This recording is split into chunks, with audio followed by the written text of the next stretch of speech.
joining us today on Lattes With Leaders. I'm Zeinab. And I'm Trisha.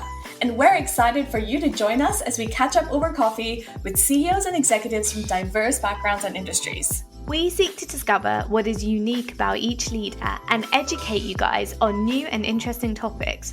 Our conversations seek to enlighten and inspire people from around the world to realise that ordinary people can achieve extraordinary things.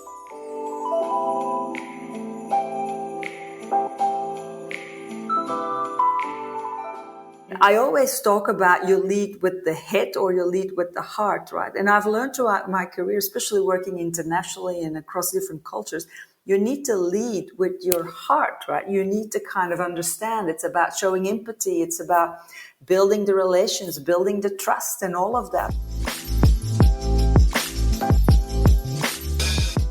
Our guest for this episode, Anouk De Blieck, started her career in Brussels and has over 30 years of experience as an HR executive across the world. She's led teams at top multinational brands, from Citibank in Europe to ANZ in Australia and Visa in Singapore, and is now the Chief People Officer at SoftServe. In today's episode, Anouk shares how to plan an international career and how to create an HR strategy that enables diversity, inclusion, and belonging on a global scale.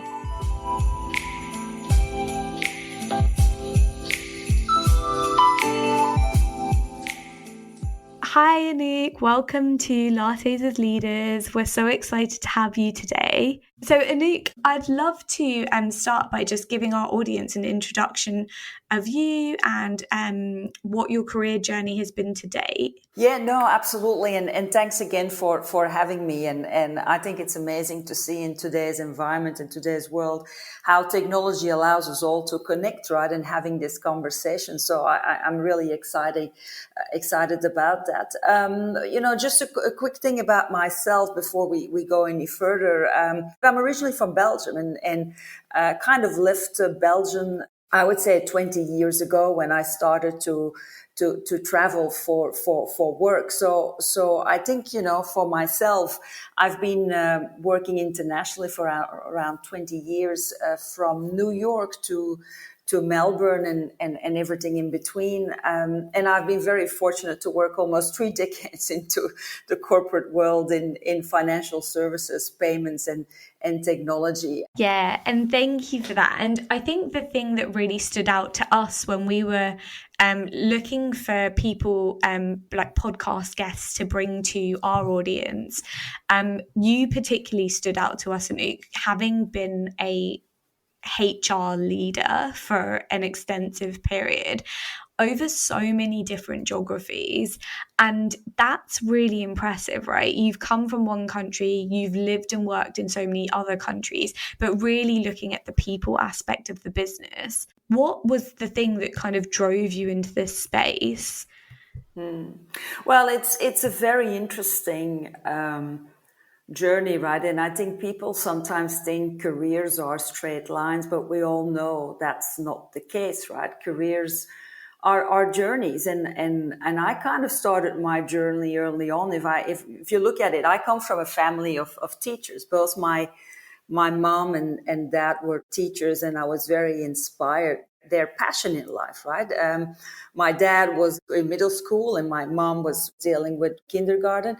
I was passionate about what they were doing. And so I felt I wanted to really follow their footsteps, and I kind of wanted to be a teacher as well. So I kind of went to college, became a teacher, French, history and ethics, and was very motivated, right, to go and kind of live my passion. Unfortunately, at that time, which was more than 30 years ago, I think, in Belgium, there was no really any job. So I didn't want it to really kind of just wait until something came. I did a bit of evening school. I gave lessons. I gave French to adults, and I did a couple of those things. But then I kind of said, okay, I need to do something, right? I can't just wait and see. And there was this company that was looking for young graduates. They were an IT company, a very male-dominated IT company, and they were looking for young students mainly women, to come to rejuvenate, I would say, their organization. But at the same time, also, they wanted to really change a bit of the mix, and getting a bit more females into that male-dominated environment. And so it was interesting because it was like a job where I didn't know anything of IT. It was an account executive, so I was supposed to go and sell solutions, which I didn't know anything about. But they were kind of keen to invest. And interesting enough, I think the first 6-7 years of my career were in that IT world as a salesperson, in an environment where I was learning a lot. And interesting enough, it taught me to be more assertive because, I was like this youngster, coming in, not sure what and how. So it taught me, right, I think relationship skills. It taught me to become more assertive. And then I realized, I don't really want to do this, right, with my life. I want to go and give back. I want to kind of deal with people, not in a sales capacity, but rather growing them, developing them. And I saw at a certain point there was a role in Citibank. They were looking in Belgium for a technology training officer.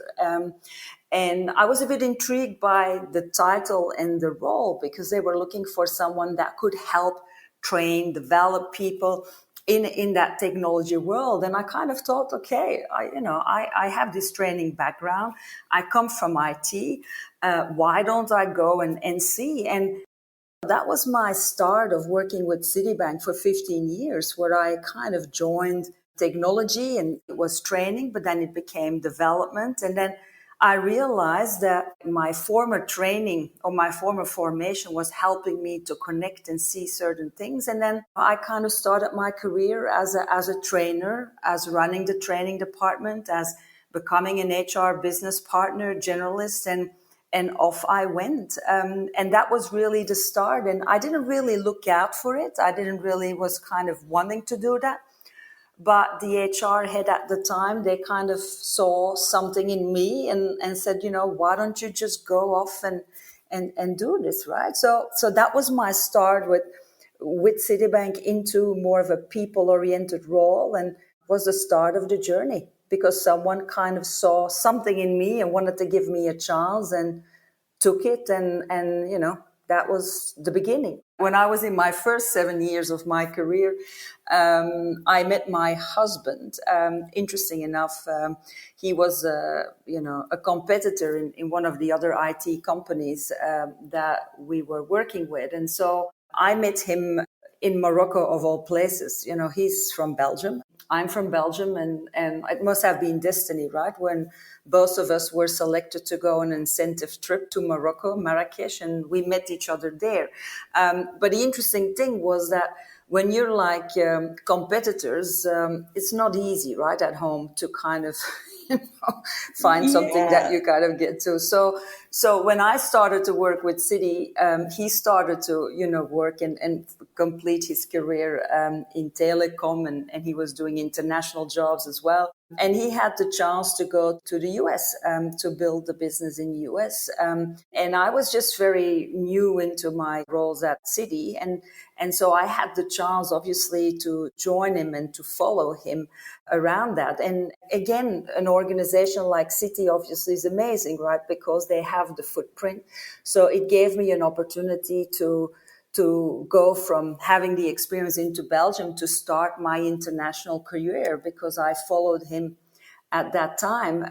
And what we realized is when we were in the US after a couple of years, when we had to come back, it was around how do you combine these dual careers, right? Because if people think dual careers are easy, they're not, right? So when we came back to Europe and to Belgium after a period of time, we agreed, right? And my husband said, listen, if you ever have an opportunity to go overseas, you followed me the first time, I will follow you the next time, right? Provided it's an exotic place. So that was the only pressure he put on me, that if an international assignment would come up, it had to be an exotic one, right? So it's interesting, right? As you kind of go through these stages, is that you learn, you adapt, and it's indeed someone in your surroundings that gives you that push, on the professional side. But it's also having a partner, right, that is there to help you, support you, and take a step back when that time is there, or put a step forward, right, when it's needed also. So I've been very fortunate, I would say, in that regard, both on the professional side as on the personal side. So Yeah, it's really interesting, Anouk, to hear you talk about the dynamics between yourself and your husband, because I think a lot of people forget this, but it's something my husband and I have definitely been talking about more recently. We're both in that phase of our career where I think, it's the climbing phase. So we're both starting to hit mid-management, and it is getting to the point where he's an engineer. So he is someone who just the nature of their work requires them to go to different countries. And the nature of my work, because I work in financial services, is that there's very few countries in the world which are financial services hubs. So there's New York, London, Hong Kong, Singapore.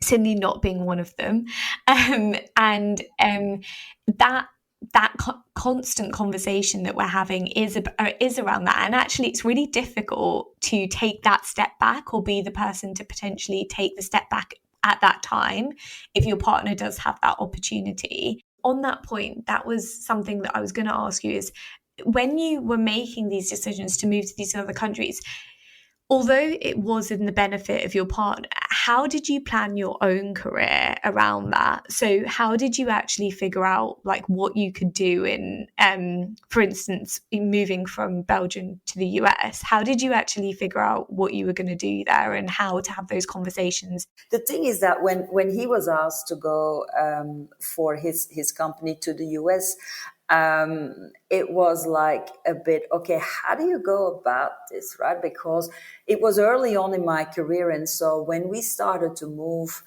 I think we were not 30 years, right? It was in the early stages. And I was still very new to City. I was there for a couple of years. And what I realized is that, when you're part of a large organization or a global organization, it's all about the relationships and it's all about the networking, right? And it's all about how do you kind of navigate through the network of a large organization, but also how do you use it as a way to establish your brand, to establish what you are about and what you are able to offer.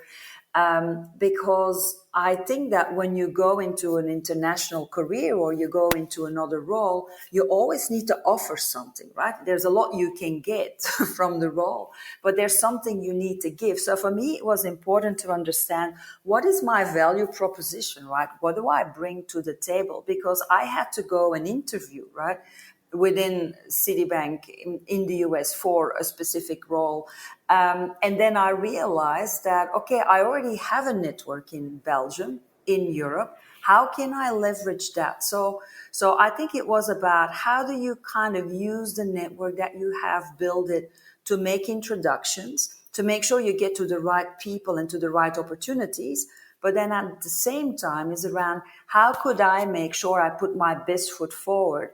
But I think establishing your brand and your network is something that I think is extremely helpful, has been helpful for me for the last 30 years and will continue to be moving forward. And that means you need to invest in that, which I think we sometimes don't do enough of, right? So I learned that to do that. And I always encourage that to others to do as well. And sometimes people tell me, yes, but I need to network. I need to talk to someone. I don't have an agenda. What am I going to tell people? So I think it's also about not thinking about what is going to be your agenda, but just reaching out and learning from people, right? Trying to understand, getting to know what their career is about, right? And so I think it's daring to be out there, right? I think was something that I had to learn. And I think I got a lot better at that. I think over the years, Yeah, definitely. And I really like the point you made there about the fact that you're open to learning and you use your networks and the people around you to continue to push your learning journey, because moving countries is a big learning experience, right? You have to take what you are already very good at, that you've developed in one country's context, and then be able to apply it in a totally new context. I was just reading this book, and I'm not sure if you've heard of it, The Culture Map by Erin Maya. Yeah, I love it because she talks so specifically about what those specific points are that make people confused about how to communicate and how to adapt in different cultural environments. And it takes a lot of preparation and consciousness that in Australia, the UK, countries like that, you are used to, for example, giving feedback in a very gentle way, by telling people 3 great things about what they do before you give them a negative piece of feedback, versus in some other countries where giving feedback is a very direct act. You have to kind of get straight to the point. Otherwise, people don't think that they're actually getting feedback. So there's a lot of nuances when you move to a new country. How do you go about preparing yourself for being able to effectively, firstly, yourself being able to adapt to that new environment, but also as someone who is an HR leader, how do you adapt your practices and your strategy to that new culture and that new environment? No, and I think it's a great question. And I think a great observation. And I think, having books like Culture Map and there's a number of authors that are there that help you understand. So it's about this whole thing about listening and learning and trying to understand, because I think that before you can really make an impact in a culture, and in a new environment, it's about first of all being humble, right, and learning, but it's about understanding the traditions. What are the ways of doing? Is how are people looking at things, and how do they express themselves, and invest time to get to know and understand, because otherwise you make decisions that are going against that and you make mistakes. I still remember when I went to Central and Eastern Europe and I worked in Russia for 4 years also. I made an assumption, then I thought that culturally the way you would manage would be similar, right, as you would do in the West or in Europe or in the US. And especially when you come from an organization like Citi, where it is very much results driven, it's very, I would say, action oriented and all of that. So I came from a certain mold because I worked in Europe, I worked in the US, and then I went working in Russia, and I kind of thought, okay, this is the same style probably that I need to have. And I heard, some people have told me, oh, you need to be quite direct and stuff because that's how you need to things done. And kind of, I probably, was a bit naive, right, in this type of environment. And I kind of thought, okay, I need to do this way. And my team, I had my first engagement survey that I got very early on, and the numbers were appalling, right? And I kind of wondered, my God, what is happening? What did I do, and why? And then I started to realize is that I made an assumption that I had to lead in a certain way. And I always talk about you lead with the head or you lead with the heart, right? And I've learned throughout my career, especially working internationally and across different cultures, you need to lead with your heart, right? You need to kind of understand. It's about showing empathy. It's about building the relations, building the trust and all of that. So I kind of very early on in my career learned how not to do it, how to translate it in how to do it. And that was, for me, I would say, a big lesson. I think your point around the type of leader you are as well, and speaking to things like having empathy and getting to know people on more of a people basis rather than this is the country that I'm going to and this is the BU that I'm working with, makes such a big difference. I think in more recent years, there's definitely been a massive shift towards more of a people-centric organisation. So how can you figure out what people's strengths are and design jobs for those people around their strengths? And how do we actually, instead of asking people to uplift on weaknesses for their roles, focusing on what they're good at and giving them things that that they can succeed in, as well as like that more personal touch, I think. And I'd love to hear your reflections on kind of a 30-year career in the space.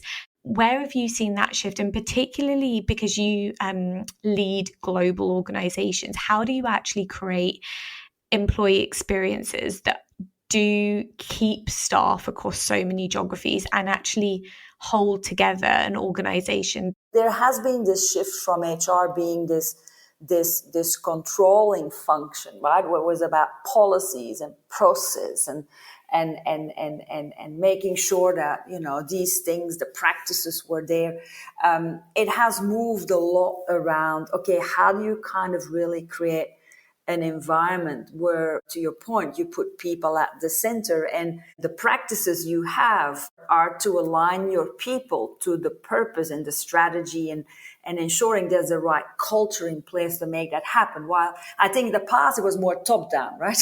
I think now it has become a lot more bottoms up with the person at the center. And that has been necessary, right? Because the environment, as we've seen it over the last years, have become so much unpredictable, and there's been so much change. And we live in this VUCA world, but it is true. It is volatile, it's uncertain, it's complex, and it's ambiguous, right? So it is necessary to adapt your way of looking at people, like you have to adapt your way how you look at clients, right? Because in clients, if you want to get your clients, you need to see what the client wants, right? So in the past, organizations tended to forget the client often, right? So I see the same approach with clients as I see with people. So now more and more organizations are putting people at the center, and they're trying to align the right environment for kind of making sure that they can drive the purpose of the organization and the strategy of the organization. So I think that's the case. But that also means that there's been a lot more focus on I would say, in larger organizations, not just having a global approach, but having a local approach, right? So it means that how do you bring the local, I would say, specificity, and the richness in an environment that is global. And I think organizations that are able to have this global/local approach and bring it together, these are organizations that succeed because they will kind of, I would say, drive the strategy and the people strategy of what matters for people, wherever they are. I think in addition to that, I think it's also this notion, as you mentioned, about the employee experience. I think the employee experience, again, the same thing as with the customer experience, is important, right? Because in an employee journey, there are these moments that matter. And when I say a moment that matters, is a moment that is important for a customer or for an employee. And that might be the moment you on board, right? The moment you're hired, the moment you make a promotion, the moment you go on maternity leave, the moment you come back from maternity leave. So in employee journeys, these are all times that are extremely important. And now I think organizations that truly have a people-focused approach, they see the benefit of really making these moments count, because when you build retention, if you build stickiness, if you build loyalty, you do that when people feel that they're cared about, right? And so you can imagine that in the past, HR, yes, we care about people, but I think HR was too much focused on the process, right? Or the control. Now I think there's this whole focus on making sure that you can give people the right environment they are going to be able to be at their best. You're going to create a culture where there's inclusiveness and there's well-being and where they can grow and learn. And moreover, as they go through the journey, every time when there's a key moment in their life or their career, we're going to make sure that this is a moment that we cherish, right? And that represents the type of organization we want to be. I do also want to go back to a comment that you just made around glocalization. Was that the term? Glocal. Yeah, that's the first time I've heard that. And I actually I'm very curious about that because actually I was just talking to my manager yesterday, and even my company, we're a startup, but we are, thinking through things like global expansion.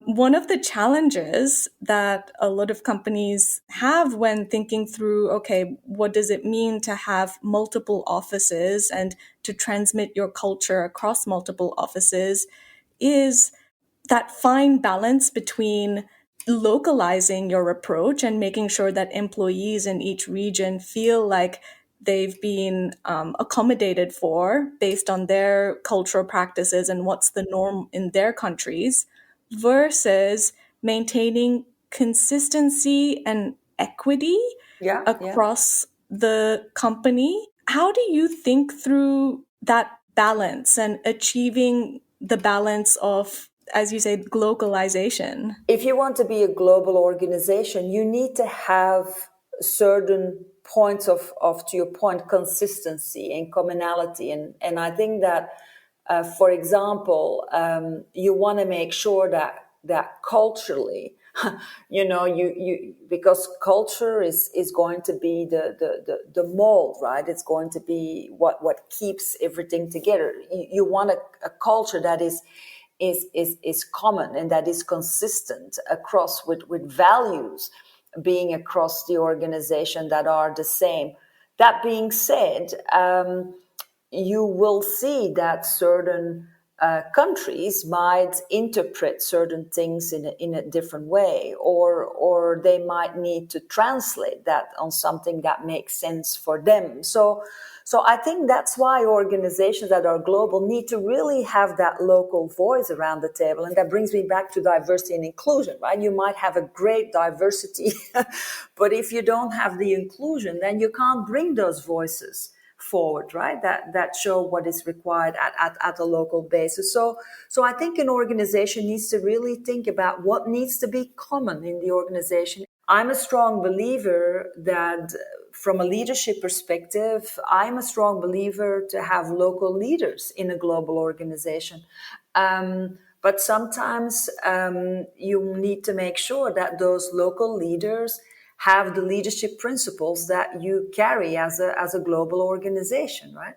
So I think I speak about global because for me, this is the way where you have the best of both worlds, provided you have a culture of inclusion where those voices are being heard. Yeah, and it's interesting because I think a lot of the statistics around this back up what you're saying, right, which is around, you need to have a diverse workforce and you need to allow that diverse workforce to have a seat at the table, to be able to voice opinions and actually make the organization richer.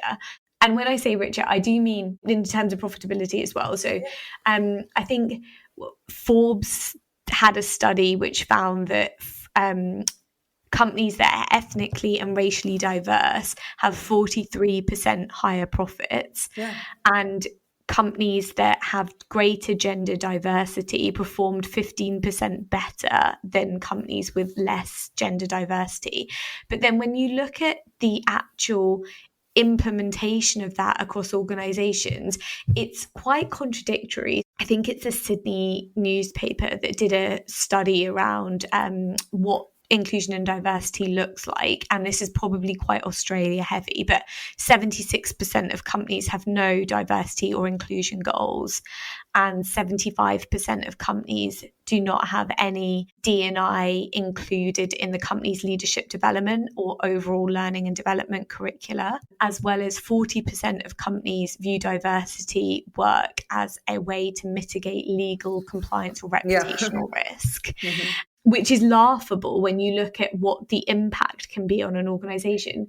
What are your thoughts around that that dichotomy between the two trains of thought, where there's obvious studies that are coming to the forefront now around what inclusion and diversity can do in terms of economics versus what companies are actually doing and implementing on that front. Sometimes it's about checking the box, right, versus creating sustainable change.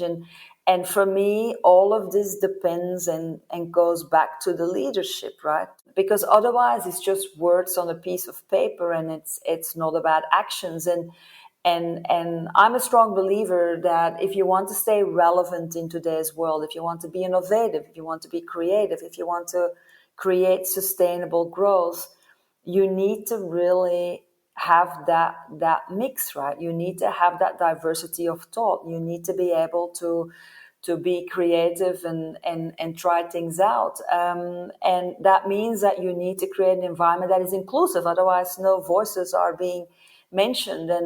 And they say diversity is having a seat at the table, inclusion is having a voice, and then there's belonging is for that voice to be heard, right? So you go sometimes even a step further from diversity and inclusion to this sense of belonging. And organizations that do that well, they thrive, right?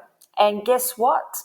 These days, I think employees that are looking for a new role in organization, they want to be part of organizations that really embrace this. And I love how you broke that concept down to diversity, inclusion, and belonging, because there are some organizations that seem to think, oh, if I bring in diversity into my workforce, then the inclusion and belonging will just follow. Like it's all one and the same thing, but it really isn't. How do you think about actually implementing the inclusion and belonging piece, which I think honestly is the hardest piece?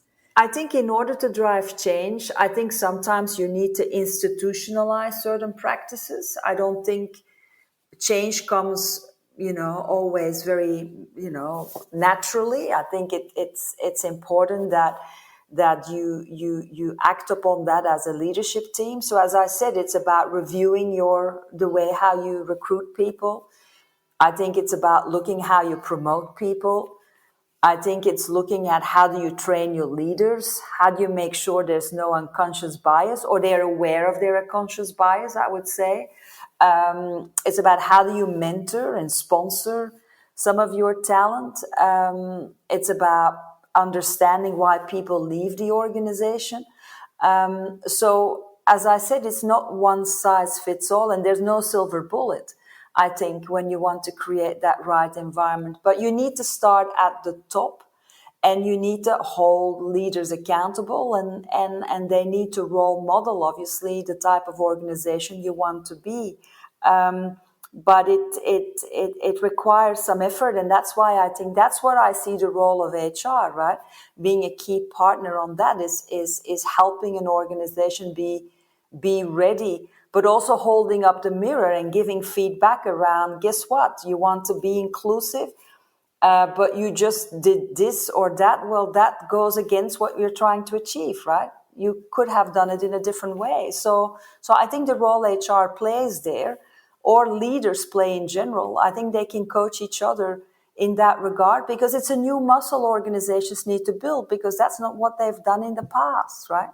But I think if you take a joint effort and each of us kind of takes a step forward, you get there, right, in the right way, provided you have the leadership setting the right tone from the top, my sense. Yeah, and I think that's such a good point, and a great kind of close, a great way for us to close out for the session, because I think as middle managers, as leaders, or as even people on the ground within an organization, it's actually the behaviors that all of us instill within our day-to-day practice that makes a big difference on the environment that we're actually instilling. And almost that comes from the top to an extent, but actually we've all got a personal obligation to create an environment that is healthy, happy, and allows people to come into work and feel as though they are fully accepted by the organization and by their teams that they're working in. And that's our final note, Anouk. And I'd just like to say thank you so much for the conversation. I found it so insightful, and I'm hoping our audience does too.